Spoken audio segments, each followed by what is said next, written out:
Assalamualaikum dan salam Malaysia Madani. Bersama-sama saya Emran Azmi Rosli dalam Berita Pagi Sabah edisi Selasa 15 Oktober 2024. Sabah merancang mewujudkan Pelan Tenaga 2040. Ia merupakan antara hala tuju kerajaan negeri dalam melaksanakan pembangunan secara menyeluruh. Ketua Menteri Datuk Seri Panglima Haji Jinur berkata, Pelan Tenaga 2040 merupakan satu perancangan jangka panjang bagi menoktakan kekurangan bekalan elektrik di negeri ini.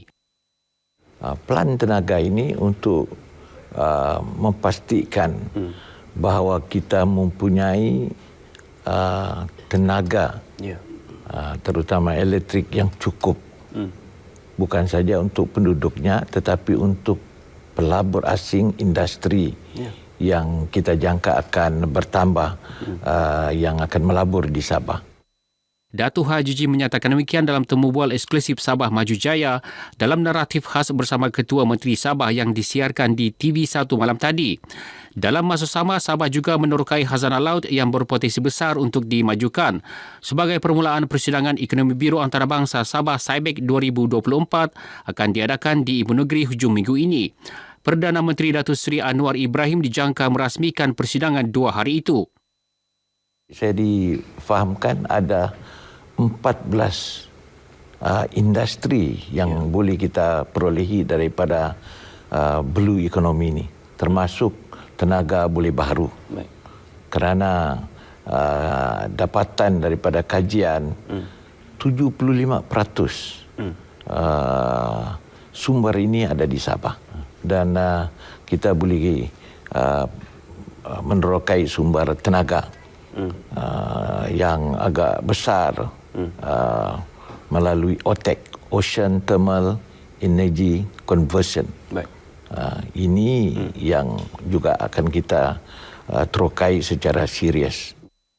SIBEC dijangka turut disertai lebih 300 peserta antarabangsa. Sementara itu, orang ramai di Pelawar datang memeriahkan SIBEC yang akan menampilkan 12 panel jemputan dari 12 negara. Persidangan 2 hari itu bertujuan mendapatkan maklumat daripada panel jemputan berkaitan pengurusan ekonomi biru. Ini merupakan satu penerokan ekonomi baharu bagi negeri Sabah dan juga bagi Malaysia. Dan Sabah merupakan negeri yang pendahulu dalam penerokan ekonomi biru.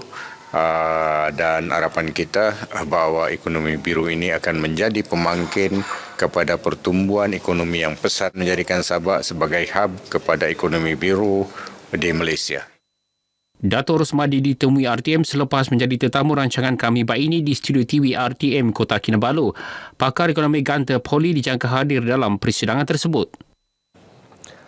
Polis Tawau berjaya mematahkan cubaan 2 lelaki warga Indonesia menyeludup keluar 1.8 kilogram syabu menerusi laluan rasmi di Terminal Feri Tawau. Kedua-dua suspek dicekup dalam pemeriksaan berkala yang dijalankan pagi Jumaat lalu. Ketua Polis Daerah Tawau SCP Jasmin Husin berkata, tangkapan pertama dibuat di balai berlepas. Tangkapan kedua pula di ruang menunggu jeti Terminal Feri Tawau. Hasil pemeriksaan mendapati dada tersebut disembunyikan pada badan suspek. Kedua-dua lelaki yang ditangkap ini adalah warga negara asing berumur 39 tahun.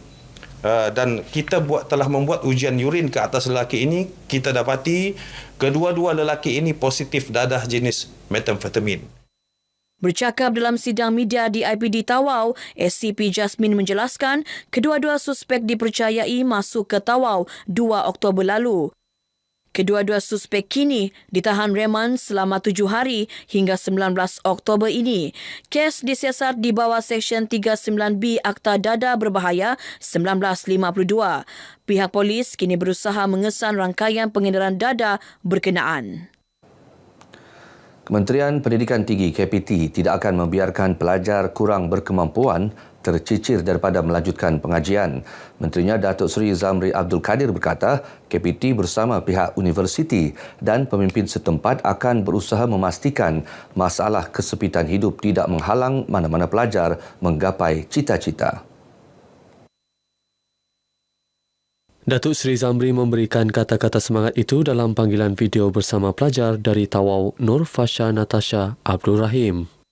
September lalu, Nur Fasha, 19 tahun, telah menolak tawaran memasuki Universiti Malaysia Sabah UMS dalam bidang perubatan kerana masalah kewangan. Selain tidak mampu membayar kos pengajian, gadis ini juga terpaksa bekerja untuk menampung kos perubatan ibu dan adiknya yang menghidap penyakit jantung. Berkat kata-kata semangat daripada Datuk Seri Zamri dan pelbagai pihak yang prihatin, Nur Fasha akhirnya terbang ke Kota Kinabalu untuk mendaftar di UMS, diiringi ahli lembaga pengarah UMS Samasuddin Yusof. Saya ingin mengucapkan jutaan terima kasih kepada Tuan Haji dan juga Datuk Seri Zamri Abdul Kadir kerana sudi memberikan saya peluang dan juga memberikan bantuan kepada saya dari pelbagai segi. Besarlah harapan saya untuk anak saya melanjutkan pelajaran yang lebih cemerlang lah untuk kami sekeluarga yang kurang berkemampuan. UMS telah memberi jaminan kepada adik Fasha, tak payah bimbang isu kewangan. Semuanya akan diurus oleh pihak industri bersama KPT. Bantuan juga akan diberikan kepada salah seorang adik Nur Fasha untuk mendapatkan rawatan susulan penyakit jantung. Penganjuran Festival Kraft Borneo perlu diteruskan bagi membantu pengusaha dan peniaga kraft tangan menambah pendapatan. Pengusaha kraft tangan yang ditebui pada hari terakhir festival menyifatkan aktiviti seumpama platform terbaik memasarkan pelbagai produk kraft tangan, seterusnya menjana ekonomi keluarga. Syukur kerana terdapat sambutanlah daripada masyarakat sekitar KK. Terima kasih kepada Pusat Kraft Tangan Sabah, Perbadanan Kraft Tangan Sabah kerana memberikan kami peluang seumpama ini dan memberikan kami peluang untuk menambah pendapatan. Para peserta juga berharap lokasi penganjuran festival ini tidak tertumpu di sesuatu tempat agar promosi produk kraft tangan lebih meluas. Semoga ada macam contoh kan sekarang dekat 1B ada pindah pergi tempat lain atau macam Imago ke apa macam tu supaya kita macam di tempat baru lagi tengok pasaran tempat baru. Mungkin tahun depan saya mau datang lagi kalau ada event macam ini. Kerana saya seronok juga kerana ini barang memang bagus. Dari turun menurun orang Iban memang barang ini dipakai. Kegunakan untuk orang tetamu. Festival Kraft Borneo yang berlangsung selama kira-kira 3 minggu di sebuah pusat beli belah terkemuka di Kota Kinabalu ini merupakan anjuran Perbadanan Kemajuan Kraft Tangan Malaysia, Kraft Tangan Malaysia. Kira-kira 1,000 peserta, kebanyakannya belia, menjayakan program Hari Sukan Negara HSN peringkat daerah Tawau. Sambutan memberangsangkan itu sesuai peranan program sebagai platform kecergasan fizikal yang memberi banyak manfaat kepada kesihatan. Pembantu Menteri kepada Ketua Menteri Dato' Nizam Abu Bakar Titingan berkata, rakyat yang sihat dan cergas akan memberi manfaat kepada pembangunan negeri dan negara.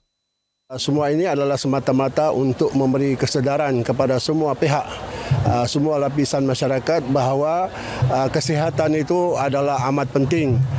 Bukan saja penting untuk diri kita sendiri, tetapi sebenarnya kesihatan itu juga penting untuk pembangunan dan kemajuan sesebuah negara seperti negara Malaysia ini.